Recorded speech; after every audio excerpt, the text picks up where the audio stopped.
حضرت عبداللہ ابن عباس رضی اللہ تعالی یم فرماوا چنانچہ میں یہ الفاظ اس لیے کہہ رہا ہوں کہ ایک منظم سازش کے تحت ایک ٹولہ وہ ہے جو اہل بیت اطہار کی محبت کو ڈال بنا کے دوسرے اصحاب رسول پہ سب و شتم کرتے ہیں، اور ایک ٹولہ ان بدنصیبوں کا ہے جو ناصبیت کے اتنے شکار ہے۔ دوسرا بدبخت ٹولہ وہ ہے جو دوسرے اصحاب کی فضیلت اور برکت کو ڈال بنا کے اہل بیت اطہار رضوان اللہ تعالی علیہم اجمعین سے بغض رکھتے ہیں، دونوں جماعت موجود۔ لیکن سون عقید چوہی کہ اگر کہاں صحابی ایک سی گھنٹے سے صحابی شروع میں ہم اس کی عزت کرتے ہیں، قدر کرتے ہیں، اور ہم اس سے محبت کرنے کو ایمان اور علامت ایمان سمجھتے ہیں۔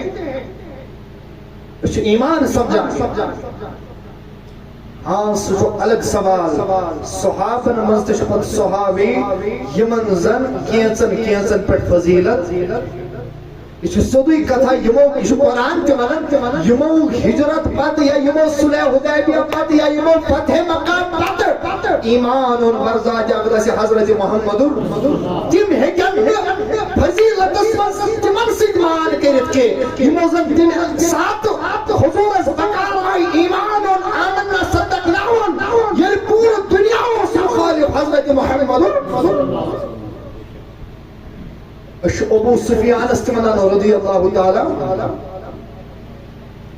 امیر معاویہ استمنان رضی اللہ تعالی مگر یہ بھی ہمارا ایمان ہے کہ ابو سفیان تو امیر معاویہ واتن تمن صحابن ہندس فضیلت کے یمن قرآن والسابقون الاولون من المہاجرین والانصار سالم سرن ہی تاج جمن متعلق صحابن متعلق فرماون حضرت عبداللہ ابن عباس رضی اللہ تعالی فرماون لا تسبوا اصحاب محمد نبی سنن یارن عزم قربل ونان نبی سنن یارن عزم قربل ونان کیسے فرمو فالمقام احدهم ساعتن یعنی مع النبی فرمو خیمو یس اخ گڑ چھ گزارمت اخ پہر چھ گزارمت اخ لمحہ چھ گزارمت کیا شاہ چھ کھاڑی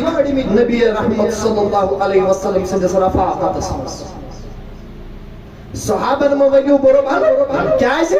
یمو اگر اخ پہر چھ گزارمت کمس حضرت محمد سو اخ پہر حضور سید گزارن یہن خیر من عمل احدکم 40 سنہ اگر توہی مزگاہ صد جہن ورین عبادت کئی کچن ورین بڑی کچن ورین اچھن اکس وریس مکمل عبادت کرنس فرصت فرمو اگر توہمس کات صد جہن ورین عبادت کری کہس ذات ذو جلال حضرتی توتی تی واجب تحت پہرس کے یس ہر یمو صحابہ نبی سچ گزور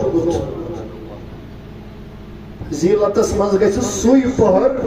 یوس یمو صحابیو گزور مچو حضرت محمد حضرت عبداللہ ابن عمر رضی اللہ تعالیٰ عنہ وشو سے کیا فرماؤں